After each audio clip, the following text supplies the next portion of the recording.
आकाशवाणी गोरखपुर है। अब रहुआ सभे प्रमोद कुमार सिंह से समाचार सुनी। स्वतंत्रता के 75वीं सालगिरह पर आज़ादी का अमृत महोत्सव में सरकार कई गो गतिविधियन के आयोजन कई रहल हो।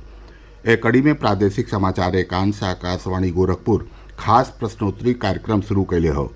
एकरे तहत हर हफ्ता बीएफए के प्रादेशिक समाचार बुलेटिन में श्रोता लोगन से देश के आज़ादी के लड़ाई और ओकरे गौरवशाली इतिहास पर एगो सवाल पूछल जाला। 10 मार्च के क्विज में हमार सवाल रहल, स्वतंत्रता सेनानी और जानल मानल उर्दू शायर फिराक गोरखपुरी का असली नाव का रहल। सही जवाब हवे रघुपति सहाय। यह हफ्ता का भाग्यशाली विजेता हमें गोरखपुर का डॉक्टर अनिल शर्मा। रंगुआ के सज्जो आकाशवाणी परिवार की ओर से बहुत बहुत बधाई।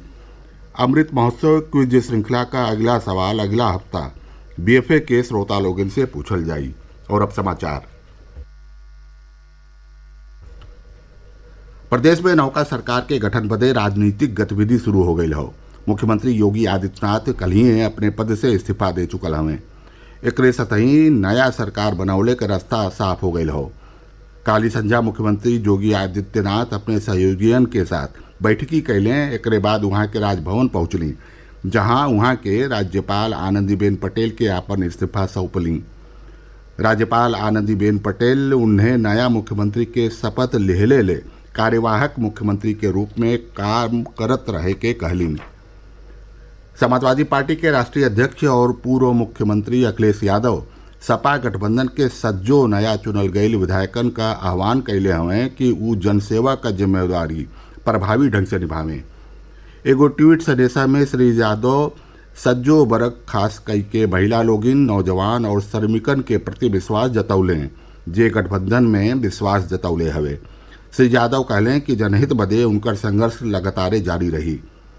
ओहर बहुजन समाज पार्टी के राष्ट्रीय अध्यक्ष और पूर्व मुख्यमंत्री मायावती पार्टी के पदाधिकारियों और कार्यकर्ता लोगन से बाबा साहेब भीमराव अंबेडकर के मिशन के मजबूती के साथ आगे बढ़ौले के आह्वान कैलीन।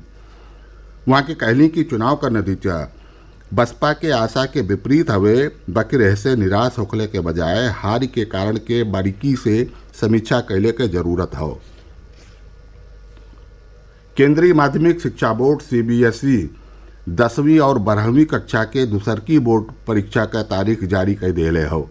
बोर्ड बतौले हो कि बोर्ड परीक्षा 26 अप्रैल से शुरू हुई और 15 जून के पूरा हुई। महामारी के दौरान विद्यार्थियों का पढ़ाई के नुकसान के ध्यान में रखत बोर्ड दोनों क्लास बदे करीब सज्जो विषयन में 2 परीक्षा के बीचे ढेर गैप रखले हो।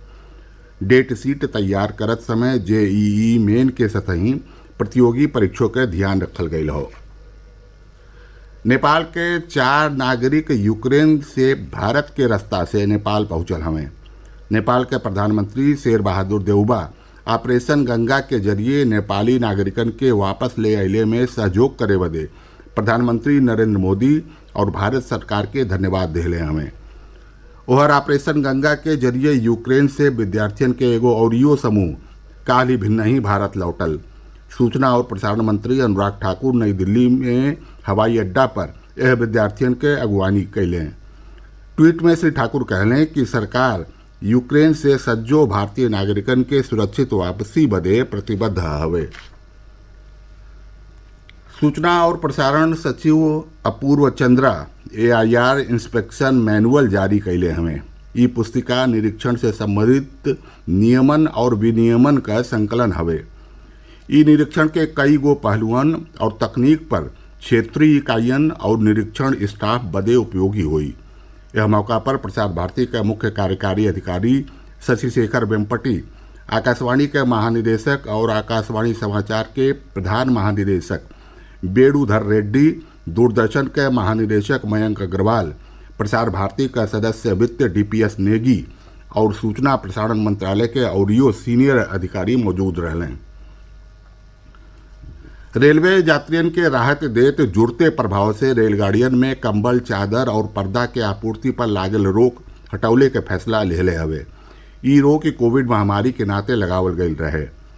उत्तर रेलवे के मुख्य जनसंपर्क अधिकारी दीपक कुमार बतौलें कि रेलवे एक बार फिर यात्रियन के सज्जो सुविधा देवे बदे काम कई रहल हो। एक सतही ई समाचार बुलेटिन पूरा भइल। नमस्कार।